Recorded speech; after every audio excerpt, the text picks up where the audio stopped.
Alright there, ladies and gentlemen, welcome back. This is HD, and I'm here to bring you guys Puma versus MC Game 2 from IPL 4. So far, we have Puma losing the first game to his counterpart MC down in the bottom left-hand corner.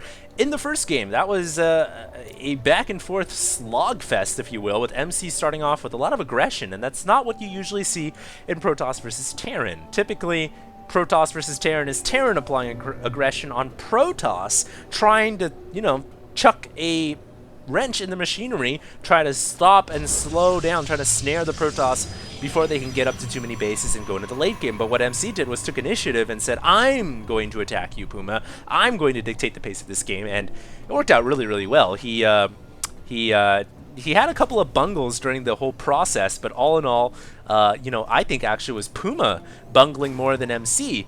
And kind of forgetting to get 2-2 right away. I think it was a little bit late. If he had 2-2, he would have had faster upgrades, obviously, than MC would have in that fight. He should have tried to stay a little bit more on top of his scanning or scouting to see when the Templars were coming. If he saw Templar Archives researching the Storm upgrade, I mean, he would have obviously had ghosts out right away. He would have been able to EMP and snipe Templar off. Unfortunately, it didn't go that way. And his army was so big, man. He had tanks backing up as well. He didn't have that many Vikings, but I thought he would have won that fight if it wasn't for Storm, is what I'm trying to get at. And obviously the upgrade disadvantage he had going for him. And we'll see what happens here. The map now is Cloud Kingdom, and we shall see what happens. MC down in the bottom left-hand position once again. He is going for the one gateway build, sends a probe in to scout. He will see one rack, so pretty happy with that.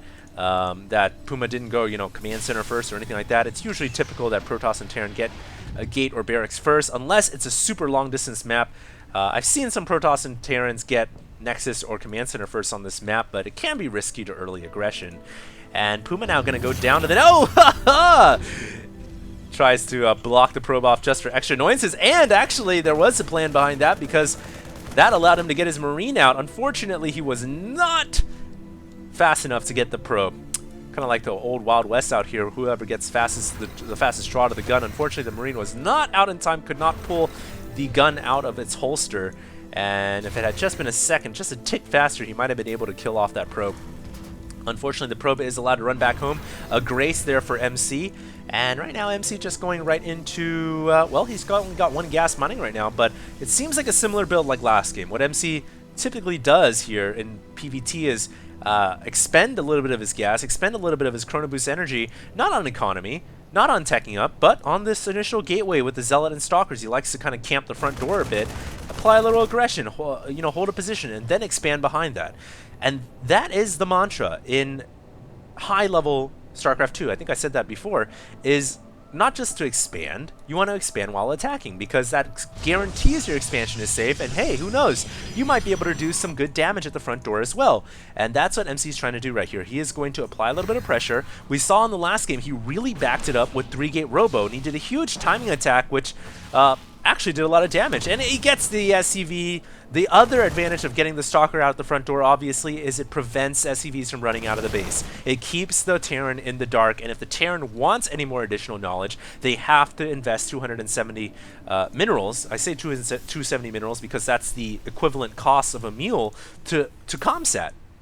So MC... really smart there, just keeps the Stalker outside of the base. He's going to be able to completely deny scouting and vision from the Terran player unless Puma wants to trade off with the Mule. And now it looks like Puma once again, very similar here, gets a factory, but this time has 2 barracks before the factory. I'm not sure if he had 2 barracks last time or not, but we'll see if he gets a siege tank. That's what I'm really interested to know here, because if he goes for a siege tank, man, once again, another very interesting take to Terran versus Protoss. Although nowadays we are seeing tanks kind of incorporated more with that 3-tank push that MVP likes to do so much in TVP. Here comes some Marines pushing out though once again, but someone didn't send the memo to Puma. Very risky to send Marines out like that because Stalkers have that additional range. The thing though, Puma does have some bunkers in the back, so if he pushes out, as long as he doesn't go too far, he can run back into the bunkers pretty quickly, and he was able to do some permanent damage onto the hull of that Stalker. And now we have MC trying to take a couple of shots on that bunker. Oh man, he almost loses that Stalker in the back. So careful you must be when you're controlling Stalkers. I went into Yoda mode for a second there. Careful you must be. But, uh-oh, we have sentries warping in once again from MC, and we know what that means. We once again might have a 3-gate robo attack. No robotics facility this time, though, so there will not be the threat of a warp prism with the observer that he used last game, and he's still attacking with these 2 Stalkers, man. My god, those 2 Stalkers have gotten, I guess not too many kills, but all in all, that's the thing about MC, man. He flips the script on you when you play. You know, you think Terran's supposed to apply pressure, but no, these 2 Stalkers are going to apply pressure on you, Terran. And so far, MC is just doing a very good job of, look at this, forcing a 3rd bunker out from Puma as well. Puma just doesn't know what's coming. He doesn't know if there's an attack coming or not, and you know what, there is. Sentries now beginning to make their way across the field. Quite a bit of sentries, saving up a lot of energy here. But there is no robotics facility this time. Instead, it is a 6 gateway timing attack here. Whoa, MC, whoa, hold your horses here. You are just getting a little bit too fast-paced for me. He's going to bring in a lot of aggression with 6 gateways full of Zealots and Stalkers, and of course the sentries originally coming out from the initial warp-in, but an SCV comes out once again. We saw that in the last game. Oh man, Puma just so smart, sends out the SCV to check for everything he needs to check for, and he sees the pylon. He knows an attack is imminent, and this time he has 3 bunkers up. So smart. And he also has a Banshee out as well, so he can inflict backstab damage with this Banshee. If he can get inside the base, he can do a lot of pressure. He can obviously kill off a lot of probes and try to get himself back in this game. Now, can he hold these 3 bunkers? This is going to be huge. He has to get the SCVs in position. They already are. He has to be careful about that force field, though, but the longer he just kind of lingers around there, the more likely that the Stalkers will be able to snipe them off, and that's not a winning proposition for the Terran player. MC now still kind of camped outside this natural as the Banshee comes in, but oh man, MC doesn't really have anything back here to deal with this Banshee. The Banshee is going to begin to start to take some pot shots, and don't forget guys, it has cloak research as well. There's no robotics facility in the game, so there's no chance for detection. MC's just going to go in here with everything he's got. He doesn't have any detection at all. If Puma can hold here, then Puma almost assuredly is going to come back in this game, if not win it. And gain a significant lead at the very least. He's going to be able to definitely hold off this attack. Beautiful play by Puma. Puma is shredding through the probe line right now, and revenge is a dish served best cold. Puma completely bottom lining MC here. Oh, I don't know about that. He actually did not have to send that Banshee out there, but still doing a lot of damage in the main here, as there is still no detection, no robotics facility whatsoever from MC. MC's probe count is continuing to diminish now at 36. Whatever advantages MC had has just went down the toilet, and all of a sudden the Terran player now in a commanding position in this game. The entire attack has been recalled back to deal with this Banshee, which still has 32 energy saved up. It's going to be cloaked for a very long time, guys, and more probes continuing to hit the deck. More and more. 25, 26. Don't forget, Puma can just pull away with this Banshee and then come back in at his earliest convenience. Has now 29 kills, 30 kills. This Banshee is a god. It's a god amongst men. 30 kill Banshee. You win, sir, at the Banshee life. You win at the little mini game of playing the Banshee. And now finally the Observer comes out. It's like, what's up, dude? But he doesn't have any backup, so the Banshee will continue to take shots here at the gateways. The gateway placement from MC actually means that he could lose a gateway. Puma, if he just pulls the Banshee maybe over to the left of here, there we go. He could just continue to attack this gateway, and I don't think there's anything that MC can do about it. The one gateway could very well go down, and that's going to be a thorn in his side for a very long time, although Puma might not be attacking. He might just chill there and let energy rebuild. Wow. Puma is actually coming back into this game in a big way. He is now actually ahead, has tanks out on the field as well. Love the tank mixture into Terran versus Protoss. It's just another dynamic that Protoss has to deal with, and you know, the saying here is late game Protoss has a bigger army than Terran because they have more splash damage. That's the main reason why. Colossus and Storm. Well, that kind of goes out the window when you start to incorporate tanks. Tanks are the ultimate splash damage dealer. They have the ultimate range. They cannot be attacked. Well, they can be attacked, but they can do so much damage, and that's why Terran late game can be a serious threat to reckon with, especially against Protoss. Tanks are actually they're pretty damn good. So MC will have to worry about that, and how he's going to deal with these tanks is going to be an interesting flavor to watch, because a a lot of Protoss will try Immortal drops to take out tanks. They will also, you don't see Zealot bombs like you did in Brood War, but you can try dropping off Zealots from Warp Prisms as well. And things should be pretty interesting here. Colossus coming out with Extended Thermal Lance. Looks like we have a third Orbital Command that's going to be coming down here for Puma. Puma significantly in the lead once he establishes that third, because he's going to have an extra mining base over the Protoss player. And it looks like Puma now rolling down the ramp with his tanks, Marauders, Marines. What a well-conceived army he's got. And really the problem here from Protoss is, no, there's two problems. One, he's still got the Banshee in the back of his natural. The other problem is, to deal with a bio army, that's not too hard for Protoss to do. You know, charge a lot Archon, Storm, Colossus with the conventional fodder units underneath, but when you mix in tanks as well, what do you do about that? And now, this is Puma. He's going to ask MC, what are you going to do about it? I want to know, because I'm sieging up tanks outside your base here, and you know what? Colossus ain't going to cut it. Tanks outrange Colossus. Immortals without any mobility behind that, that's not going to work either. And Puma is dictating the flow of this game. The ebb and flow belongs to him here. And very, very good position Puma is in right now. This is fantastic. Even breaking down the ramps here, the rocks, excuse me, at the ramps, which I think is a good idea. Protoss, they do like certain concaves and positions, but Terran, I think overall in this matchup prefers to be spread out because more of the AoE is on side of the Protoss. And MC now pushing out a little bit, trying to poke out, figure out what's going on. That Banshee's still in the back here, but it has been assigned a dedicated 2-stalker observer force, so I don't think that Banshee will be able to do much more. It has reached level 30, and that is the max level apparently for Banshees today. And here comes an observer just to check out the scene. Bunkers being salvaged here. Puma in a very strong position this game. Love the barracks production as well. It got so many biological units coming out, and now it's a good time to go ahead and just check the upgrades of both players. 1-1 for Puma. I would have thought he would be coming up on 2-2 pretty soon right now. I'm surprised, once again, not getting the 2-2 upgrade like he should be. That is because his armory isn't finished yet. So hopefully he gets his 2-2 rolling right now. If he doesn't, he could find himself falling behind the Protoss. Protoss at 0-0. Wow. So MC has been very late in his upgrades. You can bet that in that comsat, Puma checked the units here for the upgrades, and he saw 0-0. So actually, not only is Puma ahead in army, he's also ahead in upgrades in a major, major way. So fantastic position right now for Puma. Comes in with the Banshee again. Apparently max level now increased to level 32. There was a patch. And it might actually just get that warp gate that we were talking about earlier on, as both players really settling down, playing an extremely conservative game. But wow, is MC just holding the banhammer right now. He is just in so much, has so much strength right now. I don't know how he can be taken down in this game. I don't know if he can be. MC will have to figure things out, and he'll have to figure things out in a hurry, but this could be the death push right here. Puma sieging up everything he's got. He's got Marines and Marauders ready to roll in. He's got Vikings as well for the Colossus at any point in time that he deems necessary. And the only thing I think that Puma has got to worry about is that Storm upgrade. That's what kind of shredded him in the last game. Storm will eat you alive. If the perfect Storm is laid on your Marines, say goodnight. That's the end of your biological army. So we do have Storm coming in once again, and this is what kind of ended the day for Puma in the last game.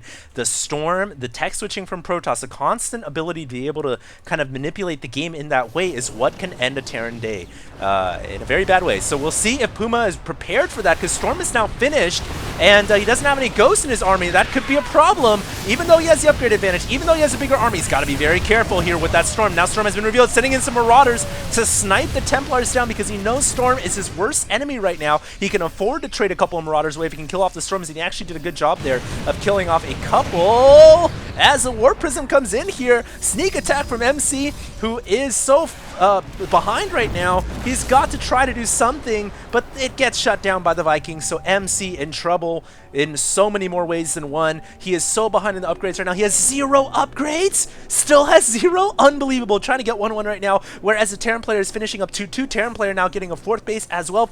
Scratch that, 5th base on top of the 4th base. So Puma is in if he loses this game, I don't know what to say. I'm pretty sure this is going to go to a game 3, guys. Puma in control of the middle of the map. He has to be a little bit careful, though, because he doesn't have vision of the left, where it looks like we have MC making a potential counter-strike here with his entire army. Says, you know what, screw it, I'm so far behind, I'm not going to try to play the macro game, I'm just going to go attack. And little does he know it, but it actually might pay off, because he goes into an unknowing Terran player, catches the SCVs, not going to be able to kill much, going to force him to run away, but maybe he can get the orbital command here. Might not be a bad idea. The Vikings are in a fantastic position from Puma. I think they were able to kill off a Colossus or two. Orbital command now left floating dead in the air, but no units to kill it off. MC immediately pulls his army back in anticipation of the army coming up, gets a couple storms off. Good storms, but he loses a lot of his Templar, but the storms able to shred away the Marauders. Not a bad attack here from MC as long as he can keep his Colossus alive, but oh, the Vikings just doing so much damage here. But MC with the charge lots and his force field. Beautiful force field right there from MC. Beautiful force fields. And he's going to be able to unbelievably, this is unreal. This is not happening. He just shredded the Terran army. He had less upgrades. Remember, he is 1-1. The Terran army was at 2-2. Puma had better upgrades, and he just lost that fight. That was incredible. And I think all that came down to the lack of ghosts. Puma had no ghosts in his mixture at all. And, you know, he had plenty of Vikings to take out the Colossus. That's great and all, but he didn't have anything to deal with storms. And storms totally shredded his army apart. I mean, really, his army just ate it. And I don't really know if he had that many medevacs either. These might be the first couple of medevacs we've seen in this game.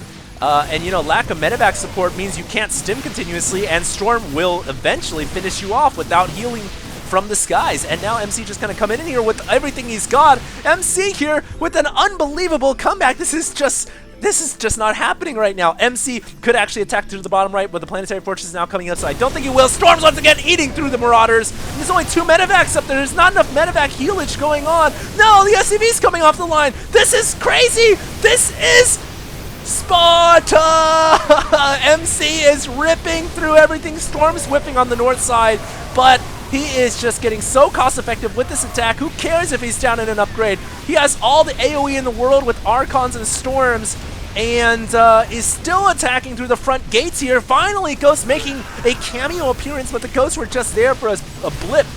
Just a blip on the time scale here, and then it just went down immediately. And now there's an Archon inside your base. That is just so Lawler skates. This Archon is shredding nothing, but hey, there's an Archon in your base, so that's just for giggles. And now we have 104 supply to 77.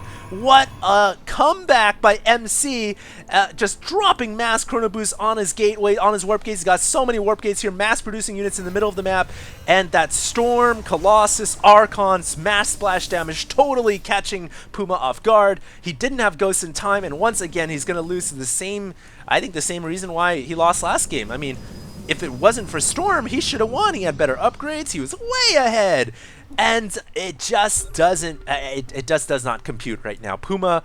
MC does not compute. He is the epitome of 0 divided by infinity, or infinity divided by 0. That's actually more crazy than the other one. And here comes MC coming in with his mass Archon, Zealot, Charge Lot, Immortal, Storm army. What the heck can Terran do about this? Absolutely nothing.